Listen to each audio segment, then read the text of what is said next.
Axis fund house के equity funds का अगर आप लास्ट फ्यू इयर्स का रिटर्न्स देखें तो रिटर्न्स काफ़ी अच्छा है। बट देन लास्ट 1 ईयर में इन इक्विटी फंड्स का परफॉर्मेंस अच्छा नहीं रहा है। इस वीडियो में हम जानेंगे कि एक्सिस एएमसी के इक्विटी फंड्स का परफॉर्मेंस लास्ट 1 ईयर में अच्छा क्यों नहीं रहा है। साथ ही हम इन इक्विटी फंड्स के रिटर्न्स और रिस्क एडजस्टेड रिटर्न्स को भी चेक करेंगे and bases all these details हम ये डिसाइड करेंगे कि हमें एक्सिस एएमसी के इक्विटी फंड्स में कंटिन्यू करना चाहिए या फिर हमें एग्जिट होना चाहिए। स्टार्ट करने से पहले अगर आपने मेरा चैनल सब्सक्राइब नहीं किया तो प्लीज़ सब्सक्राइब करें। सबसे पहले हम इन 8 इक्विटी फंड्स के रिटर्न्स को चेक करते हैं जिससे हमें पता चल सके कि इन फंड्स का कितना अंडर परफॉर्मेंस रहा है as compare to their benchmark in last 1 year. Currently Axis fund house में total 8 actively manage equity funds हैं।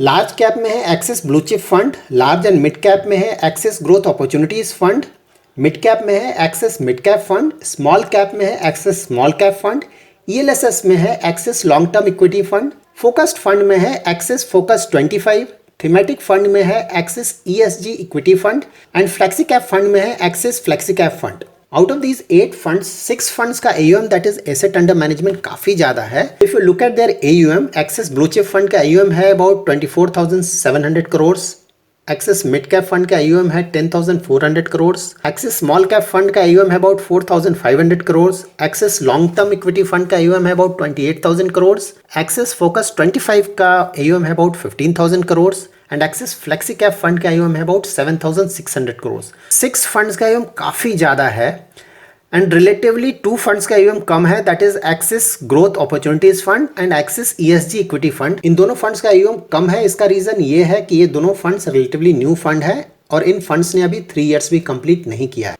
नाउ हम चेक करते हैं लास्ट 1 ईयर में इन 8 एक्सिस इक्विटी फंड्स का परफॉर्मेंस कैसा रहा है। So here we can easily figure out that all these 8 Axis equity funds ने एज कंपेयर टू अपने बेंचमार्क काफी कम रिटर्न जनरेट किया है in last 1 year.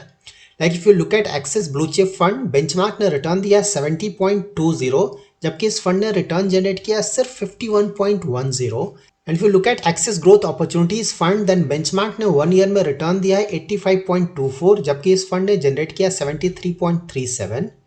For Axis mid cap, benchmark ने रिटर्न दिया है 93.81 जबकि इस फंड ने रिटर्न जनरेट किया सिर्फ 68.24। And if you look at Axis small cap fund, then benchmark ने रिटर्न दिया है 134.63 जबकि इस फंड ने रिटर्न दिया सिर्फ 90% का लास्ट 1 ईयर में। And if you look at axis long term equity fund, benchmark ने रिटर्न दिया 74.48 जबकि इस फंड ने रिटर्न दिया 61.15। एक्सिस फोकस 25, बेंचमार्क ने रिटर्न दिया 70.20 जबकि इस फंड ने रिटर्न जनरेट किया 64.68। Axis ESG equity fund, benchmark ने रिटर्न दिया 75.89 जबकि इस फंड ने रिटर्न जनरेट किया सिर्फ 54.04। एक्सिस फ्लेक्सी कैप, बेंचमार्क ने रिटर्न दिया 76.16 जबकि इस फंड ने रिटर्न जनरेट किया सिर्फ 51.61। So now let's start with the reasons why Axis AMC equity funds has not done well in last 1 year.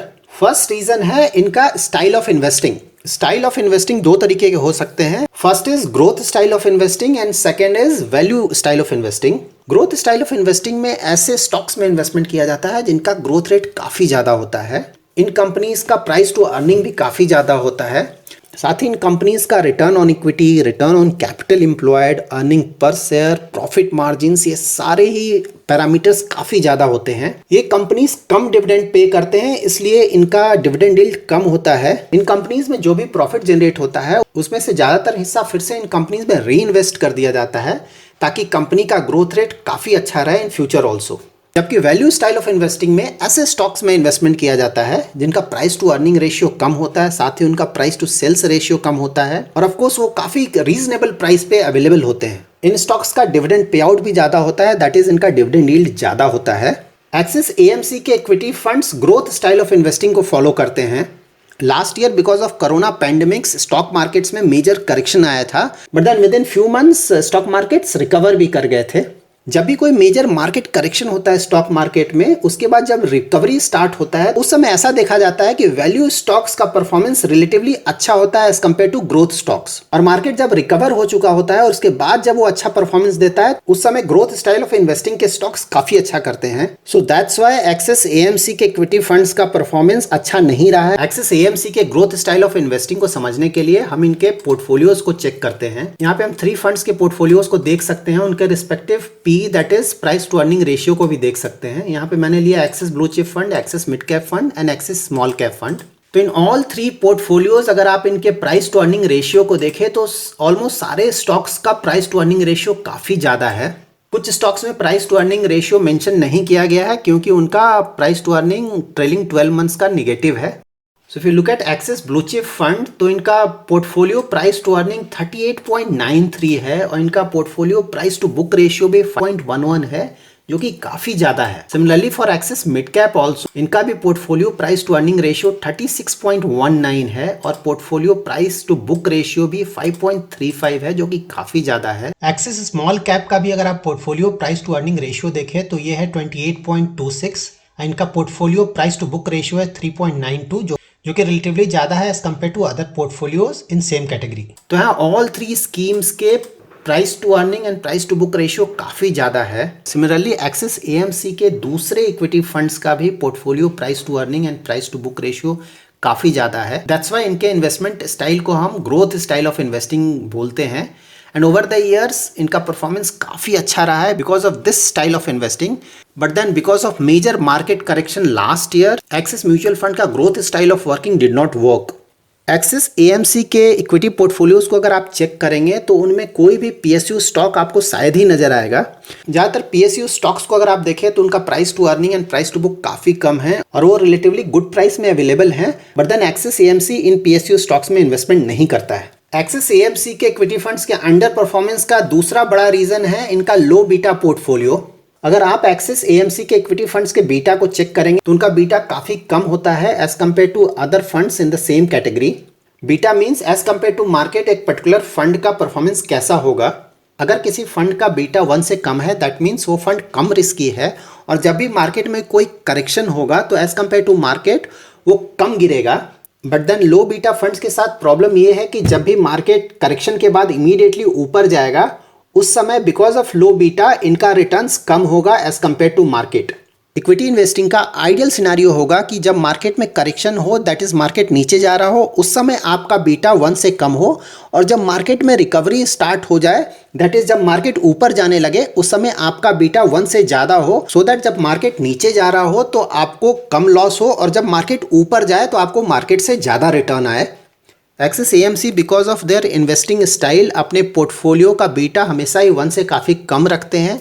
That's why जब मार्केट करेक्शन होता है तो ऑफकोर्स उनके फंड्स में करेक्शन कम होते हैं बट देन जब इमीडिएट रिकवरी होता है मार्केट में तो उनके रिटर्न्स मार्केट से कम आते हैं और जब मार्केट रिकवर हो जाता है और उसमें रैली आती है तो ये फंड्स काफी अच्छा परफॉर्मेंस देते हैं। एक्सिस इक्विटी फंड्स के अंडर परफॉर्मेंस का वन रीजन ये भी है कि लास्ट ईयर इन्होंने अपना कैश एलोकेशन रिलेटिवली ज्यादा रखा था and because of high cash allocation last year जब मार्केट में रैली स्टार्ट हुआ तो ये पूरी तरह से उस रैली में पार्टिसिपेट नहीं कर पाए and hence इनका returns relatively कम है। So now we have understood that because of 3 main reasons Axis equity funds का performance अच्छा नहीं रहा है। तो first reason है इनका growth style of investing, second reason है इनका low beta portfolio and third reason है high cash allocation। Now हम Axis equity funds के returns को check करते हैं over last few years। So if you look at the returns of these 8 actively managed equity funds as compared to respective benchmark इनका returns काफी कम आया है last 1 year में। So now if you look at the returns of these 8 funds across 3-year, 5-year and 10-year horizon, rest all 3 horizons में इनका performance काफी अच्छा रहा है as compared to their respective benchmark. So 3-year, 5-year and 10-year में इन सारे schemes ने अपने respective benchmark को comprehensively beat किया है. Of course 3-year horizon में 2 exceptions हैं. That is Axis Long Term Equity Fund and Axis Focus 25 का 3-year horizon में performance ज़्यादा अच्छा नहीं रहा है. So now let's check their risk ratio and risk reward ratios. अगर किसी फंड का risk ratio that is standard deviation in beta कम है दैट मीन्स वो फंड कम रिस्क ले रहा है और अगर किसी फंड का risk reward ratio that is alpha and sharp ratio ज्यादा है दैट मीन्स उस फंड का परफॉर्मेंस अच्छा है। तो अगर आप इन 3 फंड्स का रिस्क रेशियोज देखें, that is standard deviation beta, तो ये कम है। जबकि अगर आप इनका risk reward ratio that is alpha and sharp ratio देखें तो वो काफी ज्यादा होता है as compare to other funds in same category. So overall we can say that long term that is 3 year, 5 year, 10 year horizon में Axis equity funds का performance काफी अच्छा रहा है। इंडियन इक्विटी मार्केट्स अब रिकवर कर गए हैं and because of their growth style of investing we can expect that in coming quarters Axis equity funds का परफॉर्मेंस अच्छा होगा। So because of Axis equity funds excellent performance over last few years and उनके growth style of investing, ideally हमें Axis equity mutual funds में अपना investment continue करना चाहिए और एग्जिट नहीं करना चाहिए। और साथ ही हमें एक्सेस इक्विटी फंड्स के परफॉर्मेंस को इवेल्युएट करना चाहिए नेक्स्ट 3 to 6 मंथ्स टाइम। और अगर इन इक्विटी फंड्स का परफॉर्मेंस 6 मंथ्स के बाद भी इंप्रूव नहीं करता है तो उस समय हम बेटर परफॉर्मिंग इक्विटी फंड्स में स्विच करने का सोच सकते हैं। So that's it in this video. अगर आपको ये वीडियो पसंद आया है तो प्लीज़ लाइक एंड शेयर करें और अगर आपने मेरा चैनल सब्सक्राइब नहीं किया है तो प्लीज़ सब्सक्राइब करें। Thanks lot for watching.